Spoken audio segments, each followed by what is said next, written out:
বললেন, ইয়া রাসূলুল্লাহ, ইয়া হাবিবাল্লাহ, কুল কায়নাতের সমস্ত ফেরেশতাদের থেকে আমাকে মর্যাদাবান বানাইলো। নূরানি জগতের সমস্ত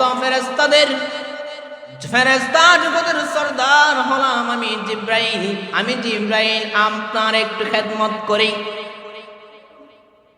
আপনার দুইটা পা দেন, আমি টিপতে টিপতে খেদমত করতে করতে আল্লাহর দরবার আসতে আমরা সরে হব। ফেরেশতা জগতের নূরানি জগতের সরদার হযরত জিবরাইল আলাইহিস সালাম আমার নবীর খেদমত করতেছে। আবার কিছু কিছু বর্তমান মানুষ আছে আমার নবীকে শুধু নূরের তৈরি বলে, এমনটাও আছে, ঠিক কিনা? দেখেন, তাহলে আমার নবীকে যদি শুধু আমরা নূরের তৈরি বলি, আমার নবীকে কি ছোট করা হলো নাকি আমার নবীকে সম্মান দেখানো হলো? নূরানি জগতের ফেরেশতাদের সরদার জিবরাইল আলাইহিস সালাম আমার নবীর খেদমত করতেছে। সমস্ত ফেরেশতাগুলোকে বানানো হয়েছে মানুষের খেদমতের জন্য। আপনার দুই কাঁধে দুই ফেরেশতা আছে না নাই? নাম জানেন না? এগুলোর নাম কি? কিরামান কাতিবিন, দুইজন ফেরেশতা আছে।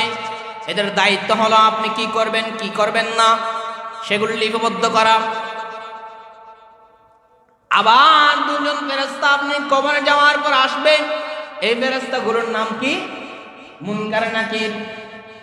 ঠিক তদ্রুপ আল্লাহ তাআলা নূরানি জগতের ফেরেশতাগুলোকে আপনাদের খেদমতের জন্য বানাইলো। ও দুনিয়ার মুসলমান, সেই নূরানি জগতের ফেরেশতা যদি মানুষের জন্য বানানো হয়, মানুষ হলো মাটির তৈরি মানুষকে আল্লাহ চাই সম্মানিত করতে। আমার নবীকে চাই নূরানি জগতের ফেরেশতাদের খেদমত নিয়ে আমার নবীকে সম্মানিত করতে। আমি আপনি কেন নবীকে নূর বলে অসম্মানিত করব? তাহলে বলেন, আমার নবী হলো আমার আপনার মতোই একজন মানুষ, তবে আমার আপনাকে যে মাটি দিয়ে সৃষ্টি করা হয়েছে আমার নবীকে সেই মাটি দিয়ে সৃষ্টি করা হয় নাই। আমার নবী নূরানি জগতের প্রধান, নূরের প্রধান, এবং আমার নবী হলো মাটিরও এমন মাটি, এমন সম্মানিত মাটি দ্বারা আমার নবীকে সৃষ্টি করা হয়েছে যেটা পৃথিবীর বুকে আর কাউকে এত সম্মান দেওয়া হয় নাই। আমরা হলো ডাবলিং পার্টি, একটা মানে আমরা হতে চাই না, আমরা হলাম ডাবলিং পার্টি। কারণ মানুষের মাংস গঠিত মানুষ থেকে কখনো নূর জন্ম হয় না।